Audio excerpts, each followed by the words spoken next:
నమస్తే. మన గాంధీగిరి వార్తలకు స్వాగతం. రామగుండం పారిశ్రామిక ప్రాంత రౌండప్. ఈరోజు గాంధీగిరి అందిస్తున్న ప్రత్యేక వార్తలు చదువుతున్నది దయానంద్ గాంధీ. ఈ రోజు గాంధీగిరి వార్తలను సమర్పిస్తున్నది శ్రీకాంత్ కంటి దవాఖానా. హోల్బెల్ కు కంటిపాప, అన్ని వర్గాలకు వెలుగు కిరణం. డాక్టర్ శ్రీకాంత్ సారథ్యంలో వైద్య సేవల్లో శ్రీకాంత్ కంటి దవాఖానా. ఏప్రిల్ 15 నుండి ప్రతి గురువారం ఉచిత వైద్య నేత్ర శిబిరం. కంటి పొరకు ఆపరేషన్ 5,000 రూపాయలకే చేయబడును. లక్కం భిక్షపతి కార్యనిర్వహణలో శ్రీకాంత్ కంటి దవాఖానా, Lakshminagar, Godavarikhani. Phone number 8074911632.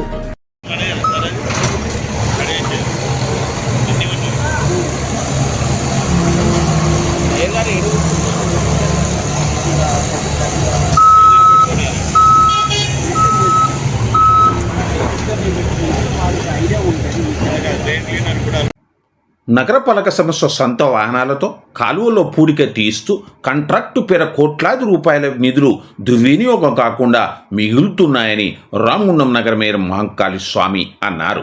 Ward సందర్శన కార్యక్రమంలో భాగంగా ఈరోజు 40 డివిజన్లో స్థానిక కార్పొరేటర్ కంజాంపురం జయప్రద రాజేందర్తో కలిసి మేయర్ పర్యటించారు. ఈ సందర్భంగా మేయర్ మహంకాళి స్వామి మాట్లాడుతూ ప్రతి ఏటా పూడికెతీత పనులకు లక్షలాది రూపాయల నిధులు కేటాయిస్తూ పనులు మాత్రం తూతూ మంత్రంగా చేపట్టడం ఆనవాయితీగా వస్తున్నదన్నారు. ఈ ఆనవాయితీకి చరమగీతం పాడుతూ డబ్బులు వృధా చేయకుండా నగరపాలక సంస్థ సొంత వాహనాలు, మున్సిపల్ పారిశుద్ధ్య సిబ్బందితోనే ప్రధాన కాలువల్లో స్పెషల్ డ్రైవ్ చేపట్టి పూడిక తొలగించే పనులు చేపడుతున్నామన్నారు. దగ్గరుండి పనులు పర్యవేక్షిస్తూనే కాలువ ఒడ్డున ఖాళీ స్థలాల్లో చెత్త తొలగించే పనుల్లో నగర మేయర్ మహంకాళి స్వామి, పలువురు కార్పొరేటర్లు, అధికారులు కూడా శ్రమదానం చేశారు. ఈ కార్యక్రమంలో పాలు పంచుకుంటున్న వారందరికీ లయన్స్ క్లబ్ ఆఫ్ రామగుండం ఆధ్వర్యంలో అల్పాహార ఏర్పాటు చేశారు. రామగుండం నగరపాలక సంస్థ deputy commissioner Nayani Venkataswamy, EE PV Raman, TPS Naveen తదితరులు ఉన్నారు. 15 సంవత్సరాల నుంచి ఈ ట్రైన్లో సిల్ట్ తీయకపోవడం వల్ల వర్షాకాలం వస్తే మొత్తం బ్రిడ్జి మీద నుంచి నీళ్ళన్నీ వచ్చేసి రాకపోకలకు కూడా ఇబ్బంది అవుతూ ఉన్నది. ఇంతకుముందున్న ప్రజాప్రతినిధులు కావచ్చు, అధికారులు కావచ్చు, ఎవరు పట్టించుకోకపోవడం వల్ల ఈ ప్రాంతం మొత్తం డ్రైనేజీ మీద పూర్తి స్థాయిలో అదంతా కూడా ఎంక్రోచ్మెంట్ చేసేసి కనీసం డ్రైన్ క్లీనర్లు కూడా లోపలికి వెళ్లకుండా ఆ డ్రైన్ మీద మొత్తం గోడలు కట్టడం జరిగింది. దాంతో ఇక్కడికి ఎవరు వర్కర్స్ రావడం లేదు, అధికారులు రావడం లేదు, ప్రజాప్రతినిధులు రాకపోవడం వల్ల పూర్తిగా నిర్వీర్యం అయిపోయి వర్షాకాలం వచ్చిందంటే ప్రజలు ఇబ్బందులు పడుతూ ఉన్నారు. ఈరోజు డ్రైన్ అక్కడ ఏదైతే బ్రిడ్జి ఉందో బ్రిడ్జి దగ్గర నుంచి వాటర్ పైప్ లైన్ పక్క నుండి వేయడం జరిగింది. అంటే వర్షాకాలంలో ఆ వాటర్ పైప్ లైన్లకు కూడా ఈ డ్రైనేజీ వాటర్ అంతా పోయి ఆ వాటర్ అంతా కూడా పొల్యూట్ అయిపోయి డయేరియా వచ్చే పరిస్థితి ఉన్నది. ఈరోజు దాదాపుగా ఇంతమంది కార్పొరేటర్లు, ప్రజాప్రతినిధులు, తర్వాత మున్సిపల్ ఆఫీస్ సిబ్బంది మొత్తం కూడా అధికారులందరూ కూడా ఉదయం 6 గంటల నుంచి 12 గంటల వరకు ఇక్కడే ఉండి దాదాపుగా అంటే 1 కోటి రూపాయల నిధులు ఈరోజు మున్సిపల్ ఆఫీస్కు సేవ్ చేయడం జరుగుతూ ఉన్నది. ప్రతి సంవత్సరము తూతూ మంత్రంగా, నామమాత్రంగా కేవలం డబ్బులు సంపాదించుకోవాలనే ఆలోచనతోటి ప్రజాప్రతినిధులు సిల్ట్కు సంబంధించి 1 కోటి 2 కోట్ల రూపాయలతోటి టెండర్ కాల్ఫర్ చేస్తారు. ఈ టెండర్లు పెట్టి ఏం చేస్తారు అని అంటే ఏం పనిచేసేది లేదు, ఏం లేదు. కేవలం దాని మీద అందరూ పంచుకునేందుకు ఇలాంటి కార్యక్రమాలు చేస్తూ ఉన్నారు. కానీ ఈరోజు గౌరవ ఎమ్మెల్యే రాజ్ ఠాకూర్ గారు ప్రతి డివిజన్కు సంబంధించిన డ్రైనేజీలు, మేజర్ నాలాలు ఏవైతే ఉన్నాయో అవన్నిటిని కూడా పూడిక తీయాలి, పెద్ద ఎత్తున కొత్తగా డ్రైన్స్ అన్ని కూడా కట్టాలి, ప్రజలకు ఎలాంటి ఇబ్బందులు ఉండద్దు. డ్రైన్లు కూడా మొత్తం బాక్స్ డ్రైన్లు కట్టి దాని మీద నుంచి మంచిగా ప్రజలు కూడా వాకింగ్ చేసుకుంటూ దానిపైన నుంచి వెళ్ళేటట్టు చేయాలనే ఆలోచన గౌరవ ఎమ్మెల్యే గారి సూచన ఏదైతే ఉన్నదో దాని ప్రకారం ఈరోజు ప్రజల దగ్గరికి వెళ్తా ఉన్నాం.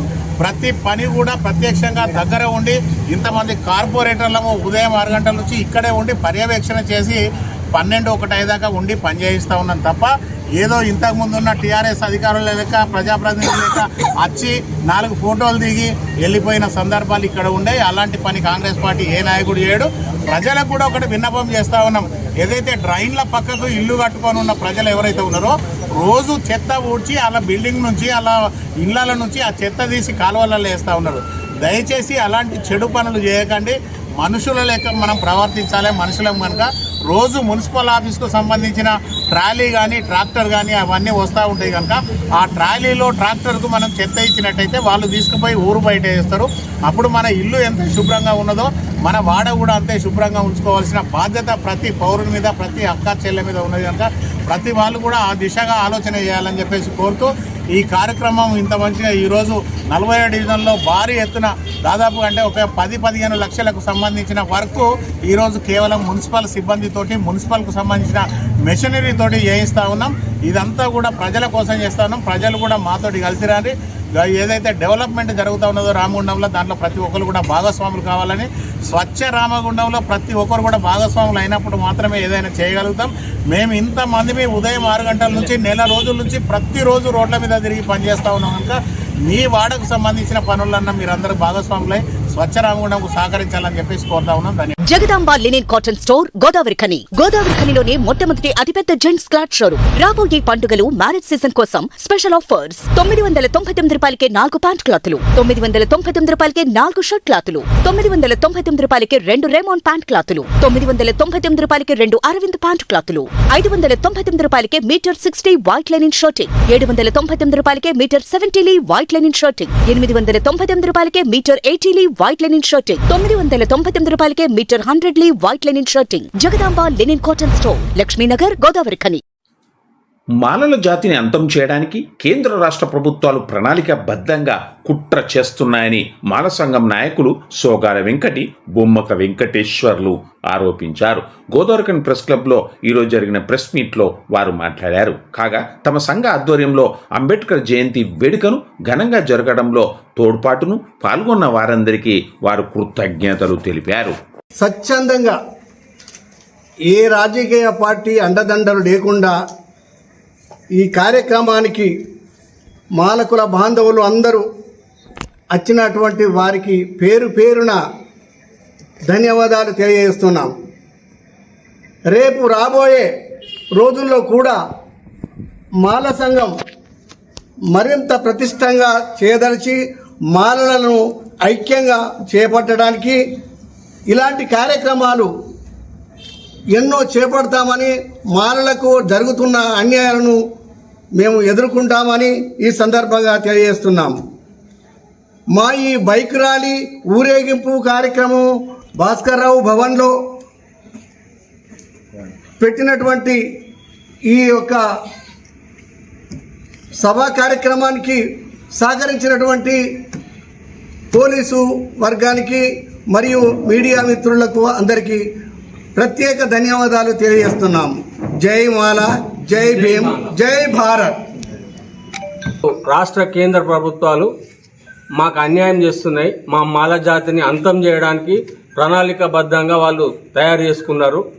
రేపు రాబోయే ఎలక్షన్ల వరకు మా మాలలందరినీ ఏకదాటికి తీసుకొచ్చి మా నిర్ణయం ఏంటో రాజ్యాధికారం వైపు మేము తరలించే విధంగా మా ఆశయాలు అన్నీ ముందుంచుతాం. మాలలు అంతరించిపోరు. మాలలను అంతం చేయడం ఎవరి వల్ల కాదు.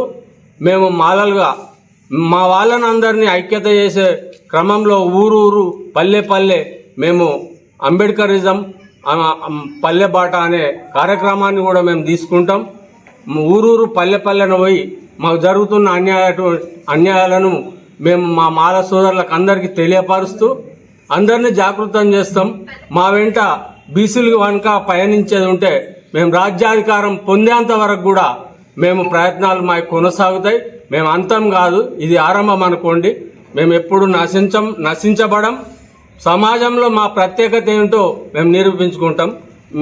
ఉత్తరప్రదేశ్ రాష్ట్రంలోని నోయిడా, హర్యానా ప్రాంతాల్లో పారిశ్రామిక కార్మికులపై జరుగుతున్న అణచివేత నిరసిస్తూ సిఐటి కేంద్ర కమిటీ పిలుపులో భాగంగా ఈరోజు ఎన్టీపీసీ గేట్ నెంబర్ 2 వద్ద సిఐటి అనుబంధ రామగుండం ఇండస్ట్రియల్ వర్కర్స్ యూనియన్ ఆధ్వర్యంలో ప్లే కార్డ్స్తో తమ నిరసన ప్రదర్శనను చేపట్టారు. ఈ సందర్భంగా యూనియన్ ప్రధాన కార్యదర్శి గీట్ల లక్ష్మారెడ్డి, ఉపాధ్యక్షుడు దండ రాఘవరెడ్డి మాట్లాడారు. ఈ నిరసన కార్యక్రమంలో నాయకులు M Ramachari, K Rajkumar, T Ravinder, B Venkatesham, B Hanumaiah, K Lakshmareddy, Srinivas, Saraiah తదితరులు ఉన్నారు.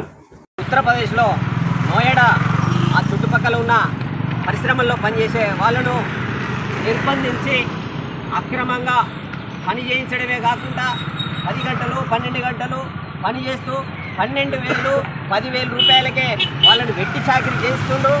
దానికి వ్యతిరేకంగా కార్మికులు స్వచ్ఛందంగా రోడ్ల మీదకి వచ్చి దాదాపు 50,000 మంది మొత్తం దిగ్బంధం చేసి కార్మికులందరూ రోడ్ల మీదకి వచ్చారు. దాన్ని నిరసిస్తూ వీళ్ళు చేస్తుంటే అక్కడ సిఐటి నాయకులను అరెస్టు చేయడం, కార్మికులను నిర్బంధించడం, ఇలాంటివన్నీ దాదాపు 400-500 మందిని ఆ రకంగా నిర్బంధించారు. కాబట్టి బేషరతుగా ఎవరినైతే అరెస్ట్ చేసారో వాళ్ళని విడుదల చేయాలి. అట్లే కార్మికుల మీద ఉన్న నిర్బంధాన్ని ఎత్తివేయాలి. వాళ్లకు ఈరోజు పిఎఫ్ లేదు, ఈఎస్ఐ లేదు, అనేక సంక్షేమ కార్యక్రమాలు కూడా అక్కడ బీజేపీ హర్యానా ప్రభుత్వం కానీ అక్కడ ఉన్న ఉత్తరప్రదేశ్ ప్రభుత్వం కానీ అమలు చేస్తలేదు. బీజేపీ ప్రభుత్వం బాగా గొప్పలు చెప్పుకుంటుంది, కానీ అక్కడ పాలిత రాష్ట్రాలలో కార్మికుల పరిస్థితి దుర్భరంగా ఉన్నది. కాబట్టి ఇవన్నిటి కార్మికులు తెలుసుకోవాలి. ఇక్కడున్న అన్ని రాష్ట్రాలలో ఈ నిరసన కార్యక్రమాలు జరుగుతున్నాయి. దానిలో ఇంతటితో గాంధీగిరి వార్తలు సమాప్తం. నమస్కారం.